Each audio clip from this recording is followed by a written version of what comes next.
تخيل معايا كده، نزلت واخدت البايك بتاعك في يوم جميل وطلع رايد عادي. بس لحظة، ايه اللي هيحميك لو حصلت مفاجأة؟ المفاجآت ممكن تحصل في اي وقت، لازم تكون مستعد ليها، واحسن استعداد انك تبقى لابس سيفتي. علشان كده النهارده هنتكلم عن احسن معدات السيفتي اللي ممكن تبدا بيها كرايدر، حاجات مش بس بتحميك لكن كمان بتزود استمتاعك بالموتوسيكل. فاشترك في القناه واعمل لايك دلوقتي وكمل الفيديو ده للاخر، لان كل معلومات ممكن تنقذ حياتك في يوم من الايام. قبل ما نبدا نتكلم عن المعدات نفسها، في حاجه اهم بكتير وهي العقليه. مش لازم يكون عندك بايك ريس او فوق 600 سي سي عشان تلبس سيفتي، وده معتقد عند ناس كتير انك لو معاك بايك صغير او لو معاك بايك مش خارق يبقى انت كده مش محتاج معدات تحميك من الاساس، وده غلط جدا.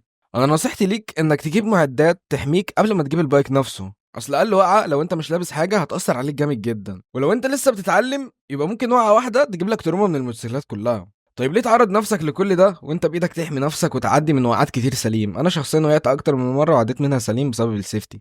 وسيبك من كلام الناس او التريقه، لان هم فعلا مش فاهمين حاجه، ولو على الشكل فمهما كنت راكب ايه السيفتي هيبقى شكله حلو عليك. المهم دي حاجه مهمه محتاج تاخد بالك منها، مفيش حد هينفعك غير نفسك.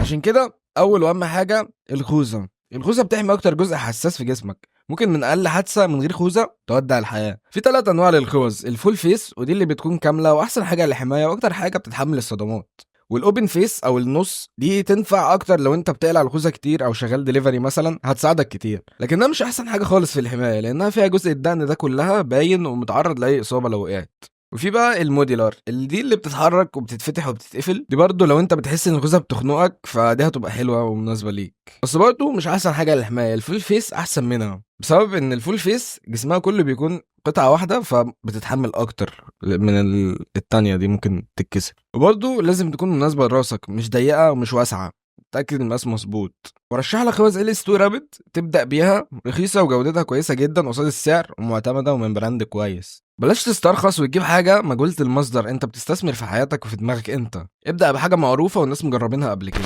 أول حاجة بتلمس الأرض لما تقع هي ايدك، عشان كده محتاج تحميها وتلبس جلوفز او جوانتي يعني.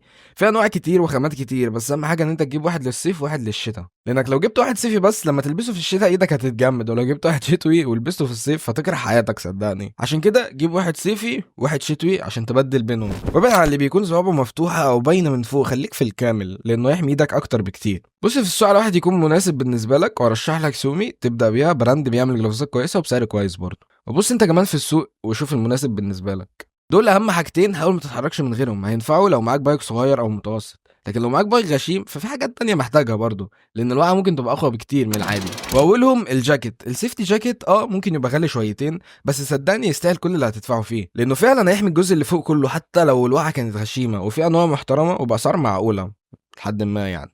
ارشح لك البينين ستار، عندهم حاجات سعرها معقول، او ال اس 2 برضه الاتنين عندهم حاجات اسعارها كويسه. البنطلون برضه مش اقل اهميه من الجاكيت، حاول تجيب الاتنين او على الاقل تبدا بواحد فيهم. بناطيل كويسه وفعلا فعاله وبتحمي جدا. ممكن تفكر انك طالما جبت بنطلون او جاكيت طيب ما اجيب ست كامله على طول، وبصراحه ما انصحكش تعمل كده خالص، لان الست دي بتبقى صعبه ان انت تلبسها وتقلعها وقصه كبيره، وغير كده هي اغلى بكتير جدا، فهات كل حاجه لوحدها احسن. نفس الكلام هنا برضو، البراند اللي بيصنع الجواكت هو اللي بيصنع البناطيل، فخليه في البينيو ستار او ال اس 2، احسن براندين تقريبا. لو انت تعرف براند تاني كويس واسعاره كويسه قول لنا عليه في الكومنتات. طالما هتحمي جسمك كله فما تنساش رجلك، السيفتي بوت مهم جدا زي اهميه الجلوفز كده، لان رجلك برضو بتلمس الارض تاني حاجه تقريبا بعد ايدك، فمهم جدا ان انت تحميها. سيفتي بوت او جزمه يعني، والبينيو ستار وريفت احسن براندين تقريبا. لو مش عاوز تجيب جاكيت وعاوز بديل فالعمود الفقري هو اللي هيفضل سندك طول عمرك، عشان كده محتاج تحميه برضه بحزام الظهر. ده شيء مربع كده بتلبسه على ظهرك عشان خاطر تحميه، وبينفع جدا وبيحافظ على فقرات ظهرك لو سمح الله وقعت او حاجه. اغلب السيفتي جير ممكن اكون نسيت حاجه او حاجه، بس دول اهم الحاجات، مش شرط يكون عندك كل حاجه منهم، المهم يكون عندك حاجه اصلا. وبالنسبة للخوذة فما فيهاش هزار أو لعب، هاتها قبل ما تجيب البايك أو قبل ما تجيب أي حاجة تانية، وجرب المعدات دي قبل ما تجيبها عشان تتأكد من المقاس وهل هي مريحة بالنسبة لك أو لأ، لأن في حاجات كتير متقدرش ترجعها. مش مهم أنت راكب موتوسيكل صغير أو سوبر بايك، المهم إن أنت تكون مستعد. معدات السيفتي هي اللي هتحميك في اللحظات الصعبة وتخليك مستمتع بكل رحلة. شاركنا رأيك إيه أهم قطعة سيفتي بالنسبة لك، ولو الفيديو عجبك اعمل لايك واشترك عشان تتابع كل جديد.